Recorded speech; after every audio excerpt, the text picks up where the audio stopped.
La salle de réunion du district de santé de Tcham a servi de cadre ce 31 août 2023 à la célébration de la journée africaine de la médecine traditionnelle autour du thème « La contribution de la médecine traditionnelle à la santé holistique et au bien-être pour tous ». Avant les échanges, les praticiens ont d'abord béni les lieux. Cette assise a connu la présence des invités de marque, entre autres les membres de l'équipe cadre du district de santé de Tcham, avec l'appui de monsieur Eli Lokam, président des tradis praticiens du district de santé de Penka Michel. Puis, le président des tradis praticiens du district de santé de Tcham, dans un extrait de son discours, a tenu à remercier ses homologues pour leur présence effective.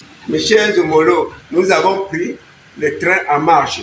Nous sommes en train de nous défendre pour mettre les choses en marche. Je vous remercie pour votre façon de faire, votre disponibilité pour faire avancer les choses.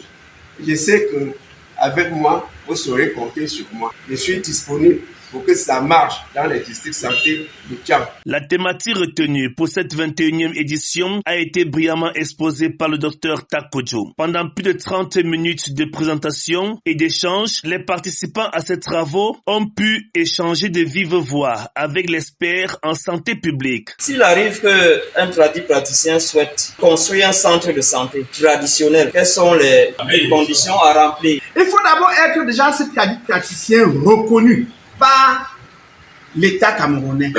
Être reconnu, c'est être membre actif du bureau exécutif donc de l'association des praticiens de ton district de santé.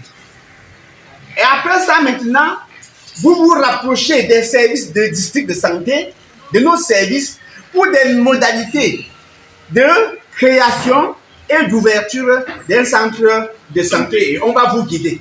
Ça, c'est vraiment simple. Nous ne rejetons personne. Si j'arrive à Douala et qu'il y a un patient dans un hôpital, dans un centre ou dans un district à Douala, je peux faire comment pour avoir une carte qui permet d'entrer là-bas facilement, sauver mon malade. Il y a un seul ministère de la santé, le ministère de la santé publique.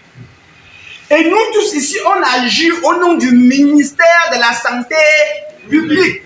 Il n'y a pas le ministère de la santé publique privée et le ministère de la santé publique traditionnelle et le ministère de la santé publique publique. Non, il y a un seul ministère, le ministère de la santé publique.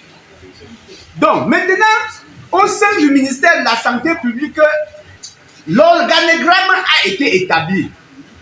On a dit qu'il faut regrouper les praticiens en association, les dispatcher par aire de santé. Aire de santé, district de santé. District de santé, région sanitaire. Région sanitaire, on va maintenant parler de quoi? Du ministère.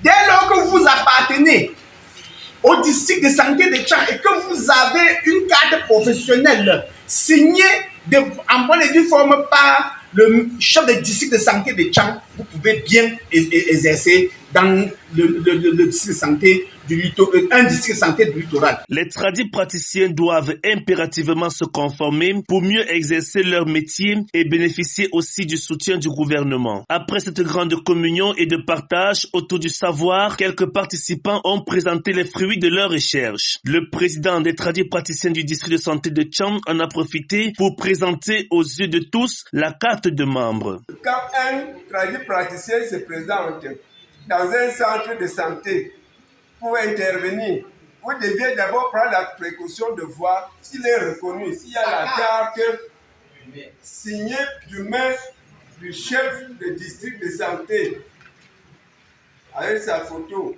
Quand il y a déjà sa carte, c'est qu'il est recensé, il est reconnu. Cette journée, ô combien importante, initiée notamment par l'Organisation mondiale de la santé, a, entre autres, servi à éclairer les sceptiques quant à la présence des tradis praticiens dans ce domaine. Cet atelier de formation s'est achevé par la remise des attestations aux participants, suivi d'une photo de famille. Le rendez-vous est donc pris pour la 22e édition en 2024.